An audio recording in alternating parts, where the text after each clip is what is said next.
Let me just move this sculpture out of the way. It'll be for another show.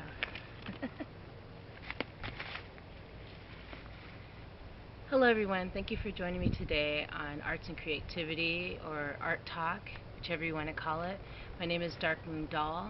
I like to host this show at least every week, once a week, every Tuesday if I can. And today's show is going to be out, like I told you last week, Dreadlock beads and how I make them. I'm not going to do a step-by-step per se tutorial. I'm just going to show you basically how I make them, just like, but not like showing you every single step, by the way. I have other videos, if you want to refer to them, where I show you how to make cloth beads, some of them dreadlock bead size, and some of them just regular size for crafting and making jewelry, what have you. And I also want to share with you the polymer clay beads, dreadlock beads that I make as well. Alright, so let me get them out for you. First of all, I'll show you how I make my cloth beads. They're very simplistic. They take a lot of time, so it's not one of those quick pieces of artwork that you can whip together. It's one that's meditative and it's relaxing, and you can use whatever color of threads you want. This is one of them that I'm working on right now.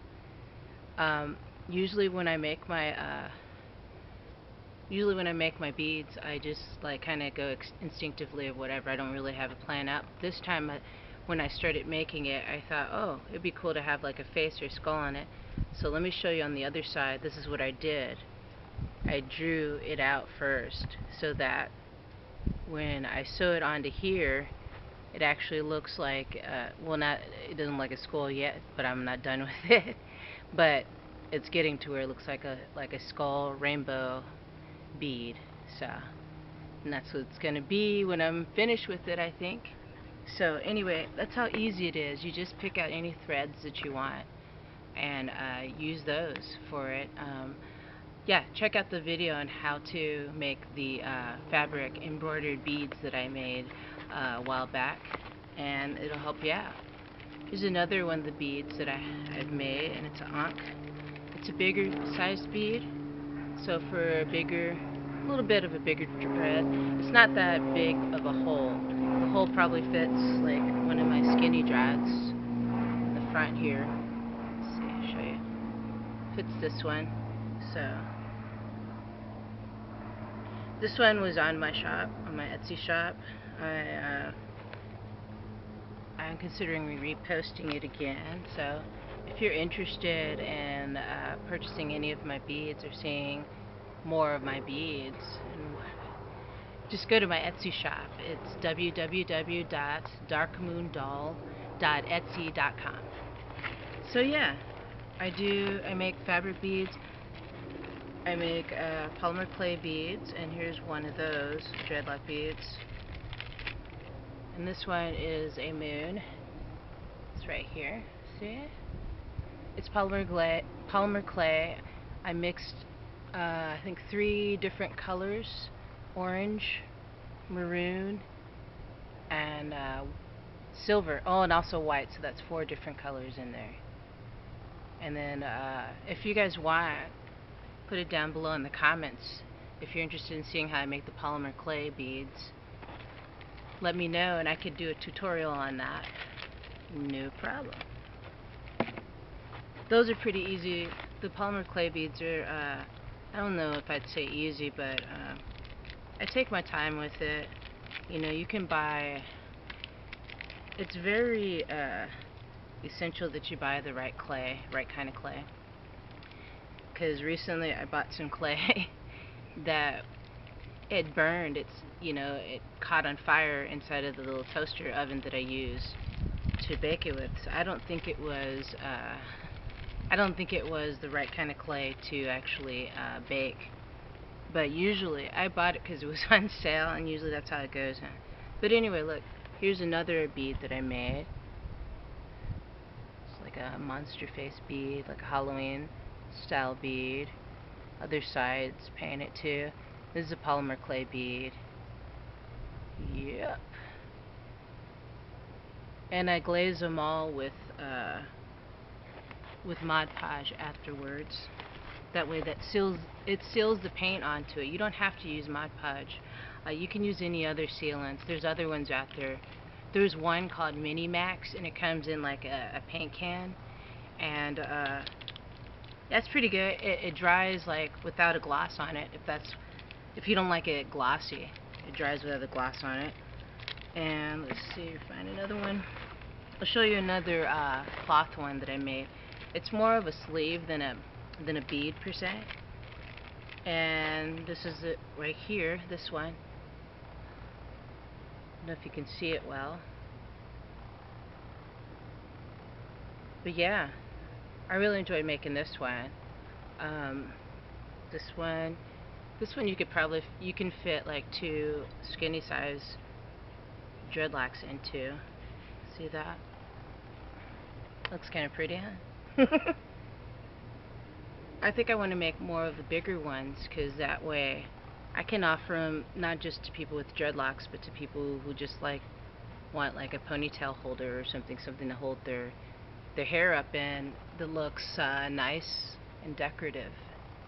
So yeah, that's a larger one, and I'm definitely going to be making more larger ones.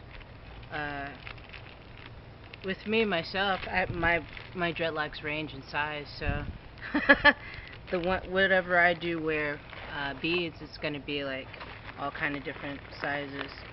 Let me show you one more cloth bead, and then actually 2 more, and then I'll be done. Just showing you what I got here. This one I really liked doing. All of them I like doing, but some of the ones I really like doing are the ones that have a lot of color and pattern in them, like this one here. Let's see. This one here is pretty cool. I like it a lot. I like the texture that you can get with fabric beads. I mean, I like polymer clay beads, and they come together a lot faster. That's the plus of it, I believe. But with fabric beads, they take a lot more time, but they have a lot more pizzazz to them, in my opinion, because the fibrous texture to it makes it look a little bit more three-dimensional. Yeah, you could put these on your beads. Put these on your dreads. See, this one probably fits it. A lot of these I start forming on a Sharpie pen, so like a thick one, Sharpie marker, I should say, not a pen. That way, the width of it's going to usually be the width of that. There has been times when I used a spool, old spool, and I used that, and I made a bigger. It turned into more like a dread sleeve, which was really cool. So I may do a tutorial on how to make those soon. Yeah, they're really fun to make, and they're decorative to wear in your hair. Because I don't dye my hair. The only thing that dyes my hair really is the rosemary rinse, that I do on my hair. But and it turns it a tinge red and a deeper brown color.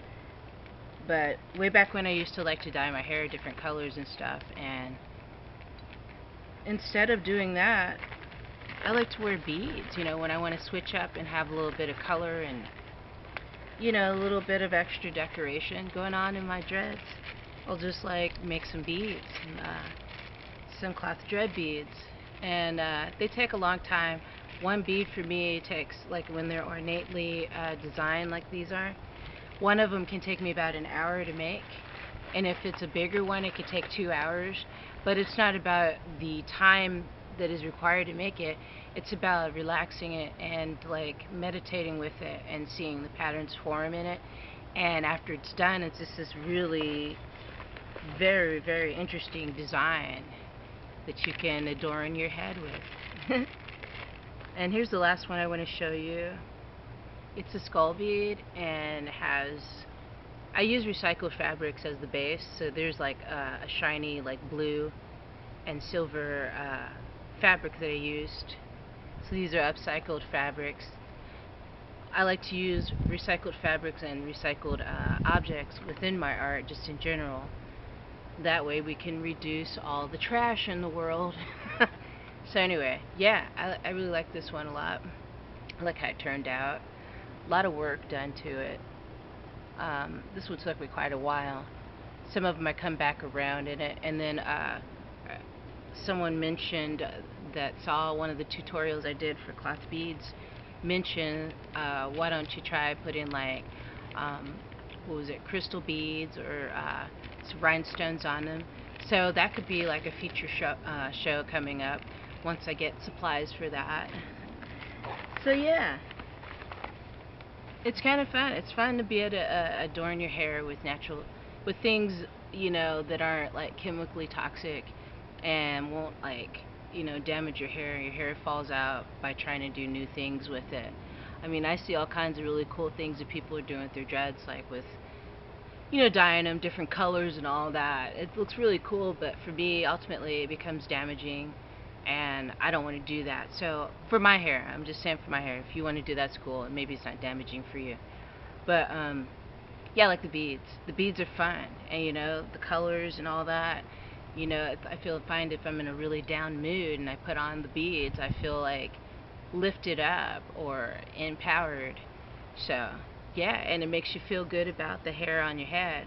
And if you're feeling really self-conscious about having freeform dreadlocks or just dreadlocks in general, this kind of gives it a little bit of I don't know, like, that's right, these are my dreads and these are the beads I made to adorn them because I love my dreads. So anyway, I hope you enjoyed today's show. Next week, I don't know what I'm gonna do. I might just like do a tutorial of whatever I'm working on at the time, because I'm working on so many things, Like I showed you in the beginning, show that paper mache rabbit. I mean, that's an intense project I've been working on for over 2 years now, so almost done with it. Alright, thank you so much for subscribing to my channel. Thank you for sharing my videos with everyone you can think of, and thank you for liking my videos. I really appreciate it, and I hope that you take from this video that everybody can be creative. I mean, it's just finding what it is that you enjoy doing, and not doing something that you really don't like, because you can't be creative if you're doing something you don't like.